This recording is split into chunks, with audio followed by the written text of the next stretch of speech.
पूरे देश के अंदर ही हम लोग देख रहे हैं कि किस तरह से झूठे केसेस लगा लगा के विपक्ष के नेताओं को, पार्टियों को, विपक्षी लोगों को एक तरह से निष्क्रिय करने की कोशिश की जा रही है, डराने की कोशिश की जा रही है।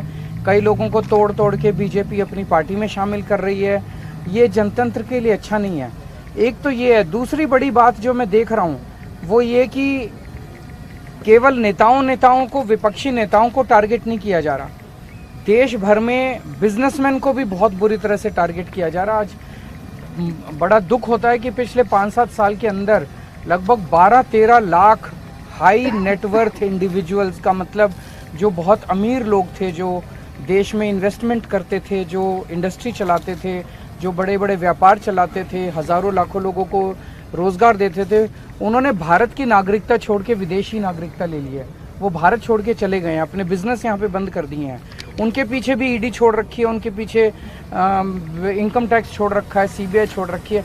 ये पूरे देश के अंदर जो डर का माहौल पैदा किया हुआ है, केवल पॉलिटिक्स में नहीं, बिजनेस में, व्यापार में, इंडस्ट्री में, जो पूरे देश के अंदर एक डर का माहौल है, ये देश के लिए अच्छा नहीं है। देश तरक्की नहीं कर सकता। हम चाहते हैं कि हम चाइना से कंपटीशन करें। चाइना से कंपटीशन कैसे करेंगे? चाइना में घर घर में इंडस्ट्री चल रही है।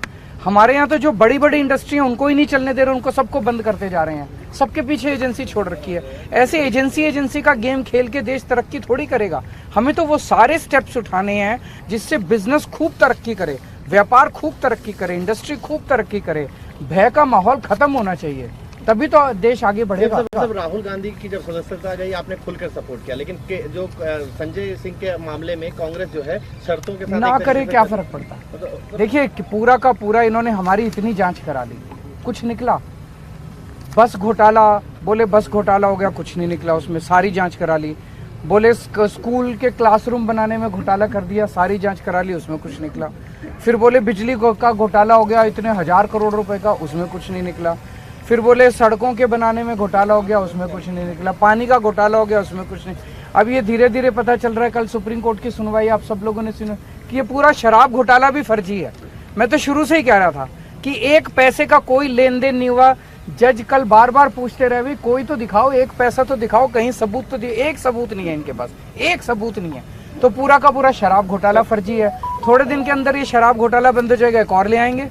मतलब इनको पूरा टाइम, इनको केवल और केवल लोगों को एजेंसीज में और इन सारी जांचों में उलझा के रखना है। काम ना खुद कुछ काम करेंगे, ना लोगों को कुछ काम करने देंगे। अप्रूवर के बयान के आधार पर कल सुप्रीम कोर्ट में भी चर्चा हो रही थी कि किसी को आधार बनाया गया और संजय सिंह को और उनके ये सारे सब कुछ खत्म हो जाएगा। सब कुछ कुछ है ही नहीं, सब झूठ है। कल संजय सिंह ने भी सब कुछ झूठ है, ये बयान झूठ है। तंग कर करके, टॉर्चर कर करके बयान लिए गए हैं, लोगों को जबरदस्ती कर करके बयान लिए गए हैं। सारे बयान झूठ हैं, कुछ है ही नहीं। लेकिन मैं तो ये कह रहा हूँ, अभी तो ये देख लेना, थोड़े दिन में शराब घोटाला खत्म, कहेंगे शराब घोटाले में कुछ नहीं मिला, फिर एक और नया ले आएंगे। कोई अंत थोड़ी है।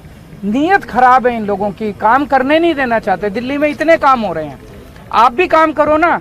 आपका बड़प्पन इस चीज में है कि केजरीवाल ने 1000 स्कूल बनाए, आप 2000 स्कूल बनाओ, आप 5000 स्कूल बनाओ। आपका इस चीज में बड़प्पन है।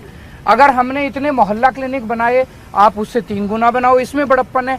इसमें बड़प्पन थोड़ी है कि केजरीवाल ने 1000 स्कूल बनाए, अब और स्कूल नहीं बनाने देंगे इसको। केजरीवाल ने अस्पताल बना दिए, अब और अस्पताल नहीं बनाने देंगे इसको। ये बड़प्पन थोड़ी है। ऐसे देश तरक्की थोड़ी करेगा। आप काम खुद नहीं करते, 24 घंटे केवल और केवल एजेंसी। इसकी पार्टी तोड़ दी, उसकी सरकार गिरा दी, उसको जेल भेज दिया, उसको डरा धमका के अपनी पार्टी। ये क्या चल रहा है देश के अंदर?